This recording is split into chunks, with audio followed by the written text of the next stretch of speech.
is going to be thrown off.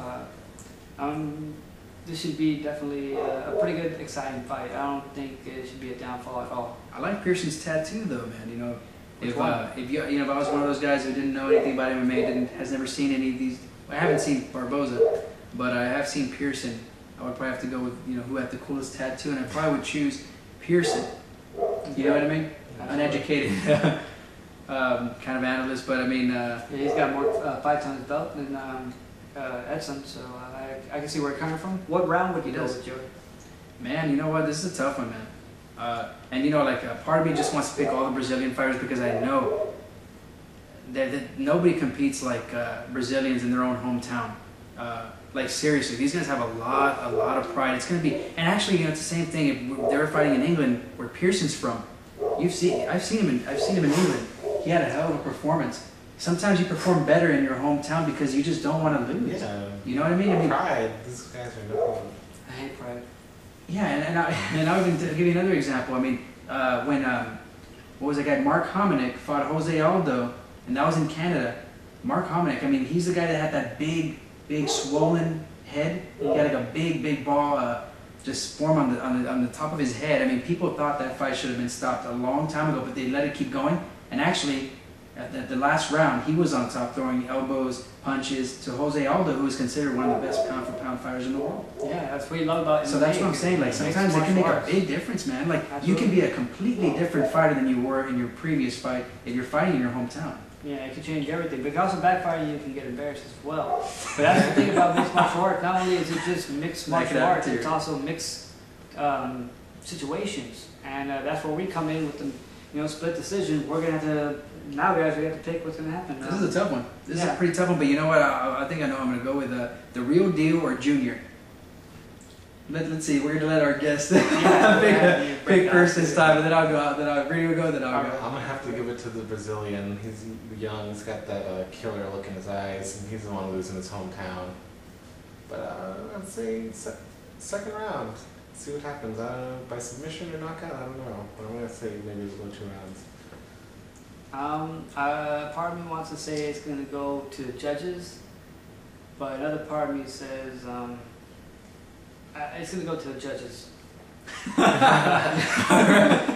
And it's gonna go to you would think Ross, but it's definitely gonna go over there to Edson because it's gonna be rigged. It's in Brazil. Very good. Conspiracy theories. Seriously, how do you get partial judges to judge in Brazil unless you're flying them in? I mean, seriously, but we don't know those details. That's a very good point, Rene. I don't think we ever did pick judges. Well, we're gonna, it's been a long time since the UFC's had an event in Brazil. We're gonna find out how the judging system works over there because sometimes you get very bad calls, man. Yeah. Where the other guy should have won. And absolutely. You know what, man? But I was gonna go with Edson Barboza. I think he's gonna win this fight too. Yeah. I'm telling you, man, it's hard to go against a guy who's fighting in his own hometown, especially Brazilians. Those guys are tough, very, very tough, and I can see him winning by TKO or TKO probably round 2. Awesome. So I think he's gonna make a very good debut. People have been talking about him. He's gonna live up to the hype. Absolutely. Okay. There you go. That's what we think. Next up, we got a shot of someone with UFC gloves and then someone else with Pride gloves.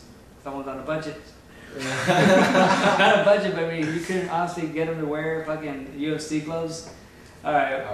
Minotauro Nogueira. Yep. Yeah, if you go to UFC. Fighting veteran. Oh yeah, fighting veteran all across the world. Absolutely, yeah. Especially in Pride, you can see him with the gloves if you go to the website. We have Brendan Schaub made his debut on Ultimate Fighters heavyweights. That is correct. He only has 1 loss on his record, and that was to the big chubby Roy Nelson. Oh, what do they call him? Big boy Roy Nelson? Or as I like to call him, the tugboat. The tugboat. The tugboat. Big country. MMA. Big country, yeah. But that guy just shows, man, that you don't need to have 6-pack abs to knock somebody out or win a fight. Just gotta know how to get that torque behind your punch. Yeah. Very strong guy. And I know ever since that loss, Brendan Schaub has come back with a vengeance because he's had a lot of knockout wins. Rene informed me when he beat Mirko Cro Cop when Mirko Cro Cop was. And that's because Cro Cop was winning the fight. And when he told me that, it crushed the shit out of me. But, if Cro Cop would have won that fight, he would have been up here against Nogueira in their rematch. is what they say. And Oh, they're going for the. that would have been another fucking rematch, guys. They're trying to do that. Wouldn't that be crazy? Yeah. That would have been 3 rematches in Brazil. Oh, here we go. Y'all want to? There we go. There's some stats information for you guys in case you want to help yourself with the predictions. Let me tell you, man. Nogueira, he's first of all, and I found this out. I didn't know it had been this long that he's been off. 2 years. He hasn't fought. He hasn't fought in fucking 2 years, man. I And his last fight was a loss. Against Cain Velasquez. Very good. Very. Yeah. We gotta get this guy on more often. This guy knows his shit. Yachting.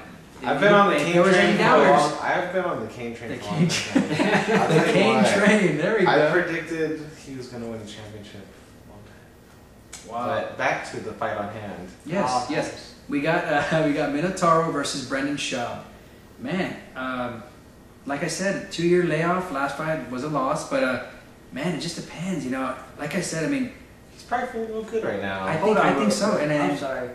You mean to tell me Minotauro? That's his actual name? Yeah. I thought that was like his fighting cage name, like a minotaur. Oh, Well, I think that's what it means in Brazilian. Like it is Minotauro. I think that is a minotaur, but I think that is his middle name, or because it's Antonio actually. You're right, exactly. Minotauro Nogueira. All right, No, but it's his middle, it could be his middle name. You That's a never know. cool ass parent. I named my son Minotaur. Or or Goliath or Zeus or something like Yeah. that. Like what's that eagle, half lion, half eagle? That's a Griffin. It's like Forrest Griffin. Well, there we go, and he's up actually after this. Exactly. So So that's not what we're talking about right now. We're let's- gonna move on. Yeah, let's go ahead and let's choose here. This is kind of a tough one though, but if Nogueira performs like he did against Randy Couture, it's hard to beat him. It's hard for anybody to beat him if he fights like that. But with a 2-year layoff and being that he just he hasn't been performing like he used to. However, that being said, they are in Brazil again. I'm telling you, man. Like, if you don't believe me, just go ahead and watch this pay-per-view because it's going to make all the difference. I hate to choose all the Brazilians over all the other fighters, but it's hard for me not to go against them. And it's a tough one, man. Against Brendan Schaub, you choose this one first, man. If I had to pick one, Minotauro has been gone for some time, and last time he was there, he actually did, he wasn't really all that. But he's been gone for some time, and I'm sure he's hungry, a lot hungrier than he was before. And it was a wake-up call. He needs to be on his game. He has home field advantage. I'm going to have to go with Brendan. So I'm going to go with Minotauro, and I'm going to say, because it's hometown, maybe second round. Not having to do with his age or, he might be too slow or something. No, it's just, second round, maybe in the beginning, and if possible, I think if he tries to knock him out, damn it, he's going to panic and he's going to try to take him down and submit him. So I'm going to go for a submission because he's going to try to stand up with him. I know he is. Pride, he's there in his own hometown, and that could blindside him. I'm telling him right now, if someone's a translator can just tell him right now before it's too late. Just tell him if he's going to try to stand up with them, just do what your bread and butter is. You know what I'm saying? I'm not saying your stand-up isn't that all that. He's got some very good boxing. His striking is 26% of, and it's there with the takedowns. All right, so takedowns, I think you're more successful to take them down, and then you can start striking them from there. You know what I'm saying? If you want to start striking and you're going to end up doing submission, just start striking them from down. If you see a referee coming to stand y'all up, submit him before it's too late. So, second round, submission, tap out. And someone for Nogueira. Yeah, and someone might get a broken ligament. Could happen, man. Definitely. I mean, So I'm going for Nogueira. Yeah. if this was the Nogueira from Pride, man, about 5 years ago, there'd be no question in my mind. I would definitely choose Nogueira in a heartbeat. This is a tough one, though. It doesn't seem like Brendan Schaub has any submissions on his credentials here. But he's younger, and it seems like, man, a lot of the people who used to be veterans and stuff like that, like everybody, Randy Couture is out now. They're saying Vanderlei Silva might retire. He needs to retire, man. Tito Ortiz looked like he made a comeback, but he lost against Evans. And it seems like everybody's starting to fall, or they're going to retire pretty soon. He's been around for a couple of years now. I mean, these guys are getting old. So, I mean, it has to happen sometime. Will this be a passing of the torch, Andrew? Not in Brazil. Not in Brazil. Sorry. I'm going to give this one to Nogueira. He's Very nice. an experienced fighter. He's in his hometown. He's more well-rounded. He's got a lot more experience. So I'm going to give it to Nogueira. And I think he's going to play it smart. I think I'll he's be right gonna, back. You want a drink? He's gonna use his jiu-jitsu skills against this young kid.